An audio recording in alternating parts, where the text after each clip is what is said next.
Hey guys, welcome back to my channel as husband Shivangi. Guys, कैसे हैं आप सब और आप सबकी तैयारी कैसी चल रही है। गाइस, आप सबको पता है कि नवरात्रि चल रही है और मैंने 9 दिन का फास्ट किया हुआ है। 9 दिन का व्रत है मेरा। और पता नहीं क्यों इसी बीच मुझे जुकाम भी हो गया है। गला मेरा थोड़ा सा क्या ज़्यादा सही, मतलब बैठा बैठा सा लग रहा है। और गाइस देखिए, आप सब यहाँ पे टाइम 8 बज चुका है क्योंकि पीछे से धूप भी आ रही है। दिख रहा होगा आप सबको, वहाँ से पीछे से धूप आ रही है। तो कुल मिला के माता रानी की कृपा है, सब कुछ ठीक है, मतलब चल रही है तैयारी मेरी। तो गाइस, पता नहीं क्यों जुकाम की वजह से कि ऐसे ही समझ नहीं आ रहा मुझे, मेरी दोनों आँखों में बहुत ज़्यादा स्वेलिंग आ गया है। रात में तो बहुत ज़्यादा था और फिर दर्द भी हो रहा है। ये वाला थोड़ा कम, लेकिन ये वाला तो काफ़ी ज़्यादा दर्द हो रहा है, पता नहीं क्यों, काफ़ी ज़्यादा ये वाला, समझ ही नहीं आ रहा है क्यों। जैसे जैसे प्रीलिम्स पास आता जा रहा है वैसे वैसे तो दिमाग भी नहीं काम कर रहा है, और एक्स्ट्रा कुछ हो जाता है तो और भी प्रॉब्लम हो जाती है। एंड रात में मुझे 10 बजे से दर्द होने लगा था।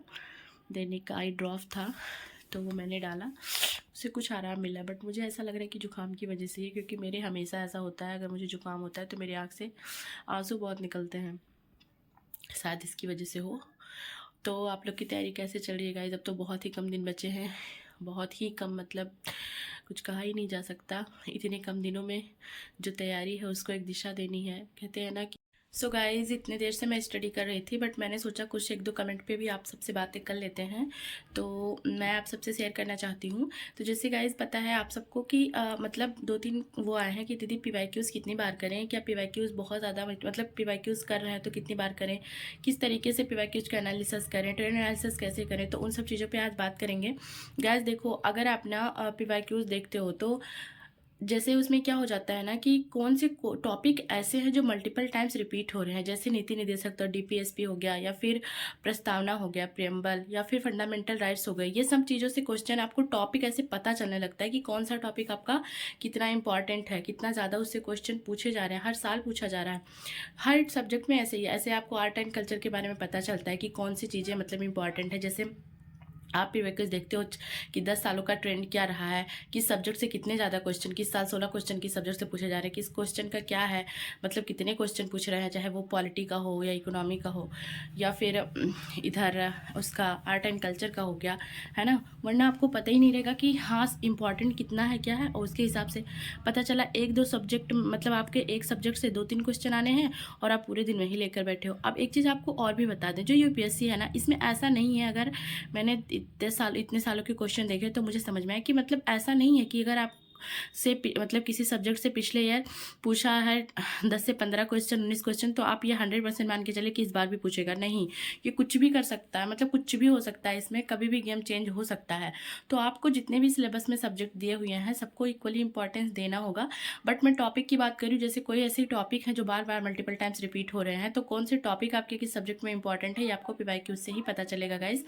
तो पीवाईक्यूज का बहुत ज़्यादा रोल है। आप टेस्ट सीरीज लगाओ, जितना मन करे उतना लगाओ, प्रैक्टिस करो, बट आप पीवाईक्यूज को नज़रअंदाज बिल्कुल मत करो, चाहे वो सीसैट का हो या जीएस का हो।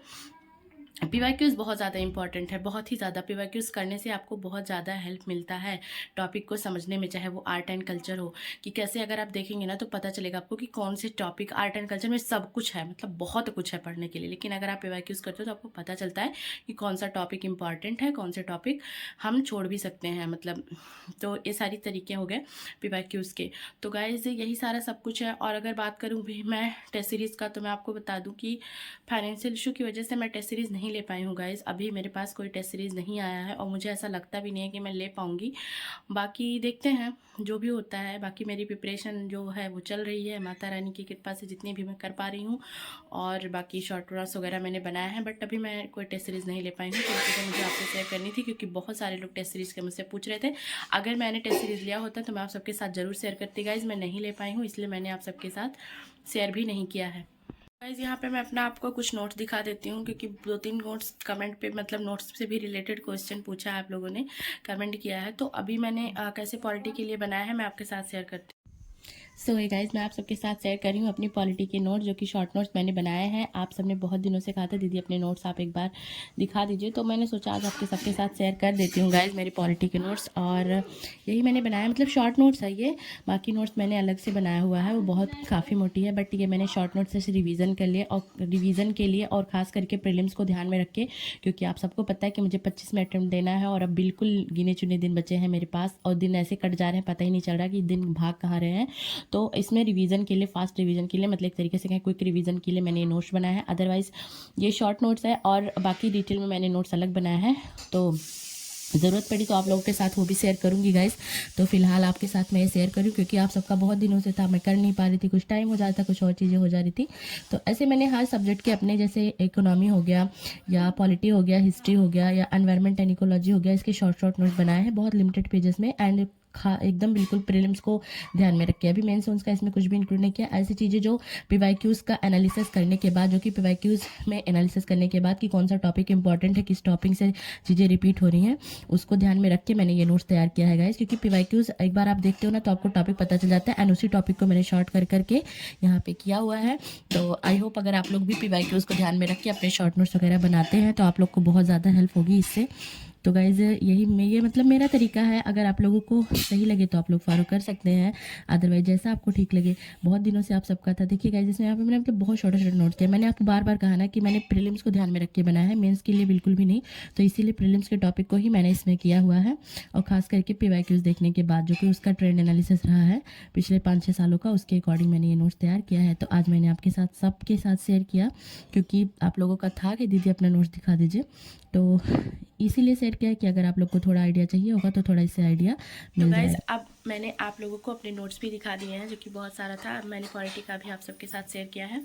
तो कुल मिला के गाइज आप जितना पढ़ो उसका शॉर्ट नोट ज़रूर बना लो, क्योंकि कुछ दिन पहले रिवीजन करने के लिए बहुत ज़्यादा आसान होता है। मैं हमेशा कहती हूँ शॉर्ट नोट्स बहुत ज़्यादा इंपॉर्टेंट है। एक चीज़ और आप सबसे शेयर करना था कि जैसे अगर आप हिंदी मीडियम से तैयारी कर रहे हो ना, तो कभी भी आप मीडियम को चीज़ मतलब वो मत बनाओ। जैसे बहुत सारे लोग ऐसे होते हैं ना कि इंग्लिश, देखो चाहे पॉलिटी हो चाहे इकोनॉमी हो, या फिर अगर सबसे ज़्यादा इंपॉर्टेंट है ना तो साइंस एंड टेक्नोलॉजी, और science and technology, environment and ecology और इकोनॉमी में जो पीवाईक्यूज़ आप देखे होंगे ना, ऐसे ऐसे टर्म आ जाते हैं जो हिंदी में लगता है कि पता नहीं क्या ही दे दिया। अगर वही चीज़ आपको इंग्लिश में पता रहती है, उसका मीनिंग पता रहता है, तो आप इजी वे में सॉल्व कर पाते हो। तो गाइज मैं आप सबसे यही कहूँगी, अगर अभी तक आप दोनों चीज़ों को फॉलो करते आए हैं, इंग्लिश एंड हिंदी, तो बहुत अच्छी बात है।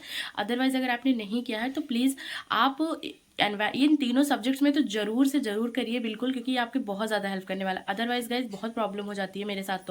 तो आप चाहे एनवायरमेंट एंड इकोलॉजी के आप मतलब जो भी शॉर्ट नोट्स वगैरह बनाइए, आप वो करिए कि मेन में चीज़ें जो भी हों, चाहे आप करंट अफेयर में कुछ चीज़ें पढ़ें, उसके इंग्लिश वर्जन ज़रूर इंग्लिश आपको पता हो, है ना, क्योंकि ट्रांसलेट बहुत बेकार सा आ जाता है कभी कभी बहुत सारे क्वेश्चन में। तो इन तीनों सब्जेक्ट का खास करके ध्यान रखिएगा, economy and environment and ecology और साइंस एंड टेक्नोलॉजी, क्योंकि इसके वर्ड्स देख के मेरा दिमाग ही हिल जाता है। और इनके इंग्लिश टर्म बहुत ज़्यादा आसान होते हैं, मतलब इंग्लिश आसान होता है, आप उसको सॉल्व कर सकते हैं गाइस।